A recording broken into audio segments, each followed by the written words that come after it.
That Cepes really changed the way Wallachia looked by building a whole set of new fortresses, of using new key points that he reinforced. He knew he was on the brink of war with the Turks, that was clear. He was preparing then his country. To the new prince, Wallachia was now a war state. Once prevention of foreign attack was completed, he turned to ensuring the loyalty of the nobility. He assembles all the boyars, the nobles, to a great feast, and he wined and dined them. Ironically asked them how many rulers they had seen in their lifetime, and some of them mentioned 12, a large number of princes who had been on that throne. And what did this show to him? That they had no respect for the prince.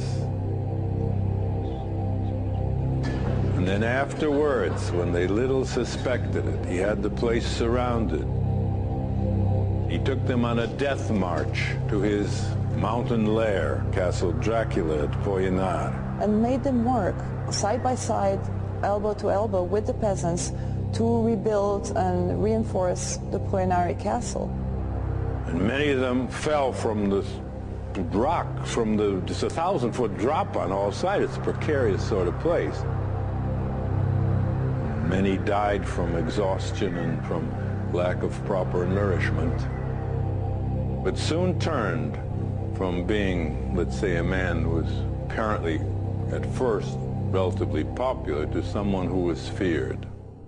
To ensure absolute loyalty, Prince Vlad employed a terror tactic he witnessed as a boy in Adrianople: impalement. The classic way of impaling is to take the victim, put them spread eagle on the ground, tie the arms to one set of horses and the legs to another.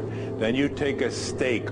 What happens is the horses move slowly forwards, then the ropes are cut, and then you're hoisted up on this stake or pole.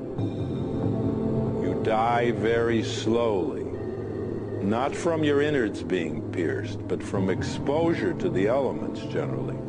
Purpose, a lasting example of what can happen to you if you disobey the rules. It's effective.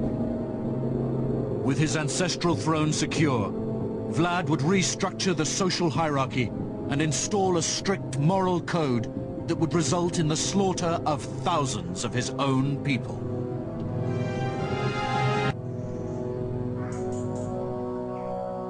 Having established himself as sole sovereign, and with his court cleansed of disloyal noblemen, Vlad turned to restructuring the gentry to create a new nobility, loyal only to him. He got rid of most of the old gentry. There's a noticeable drop in the old families during his reign.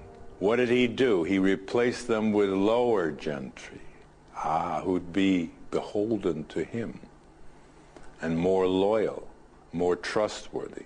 And those are the ones he used to carry out his terror tactics of impalement. With his henchmen in place, Vlad's obsession with loyalty and control led him to install a severe moral code, punishable only by death.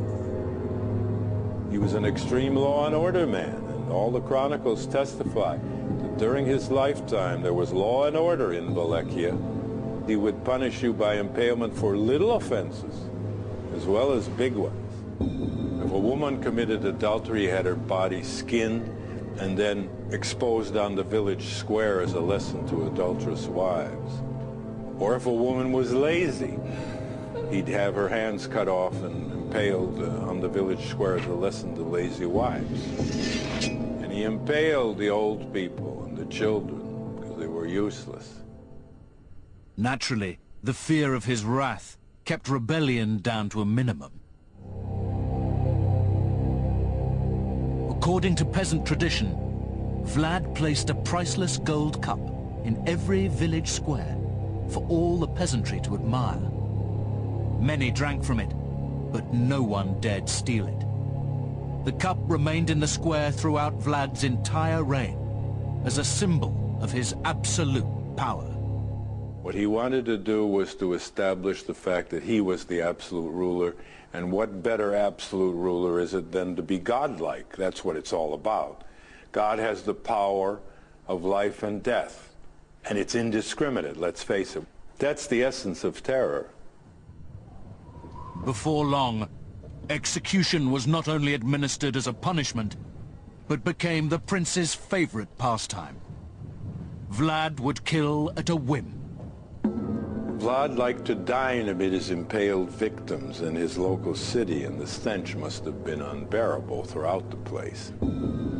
He would have the blood gathered in bowls in front of him, and he took bread, dipped it in the blood of his victims, and slurped it down. In fact, one case, a Polish nobleman held his nose. He was there, you know, having dinner with Vlad. And Vlad turned to him and said, "What's the matter with you?"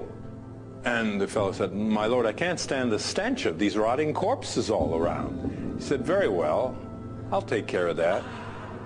And then he had this fellow impaled on a higher stake than the others, and he said, well, now he's up there where the gentle breezes blow, and he doesn't have to worry about the stench down here anymore. People always gathered to watch public executions, so when he did that, he had it refined to a point of perfection. This perverted approach to law and order took the lives of thousands of his fellow Christian citizens and turned the royal capital into a stinking graveyard. Vlad's palace at Tirgovishte was surrounded by a high hedge 3 miles in length. There was a corpse hanging from every branch, and as soon as somebody came and cut down a corpse, a fresh corpse was put there in its place. And that is one of the reasons why, indeed, in Turkish, Vlad has the title Kazakh Vlad, or Vlad the Impaler. Vlad was an Orthodox Christian with a growing reputation as a sadist and a monstrous appetite for revenge. But as long as he fought against the Ottoman Turks, he was accepted in the Catholic center of Christendom. Vlad Dracula was the one who fought and tried to stop the spread of Islam into his own area. And he was supported by the Pope.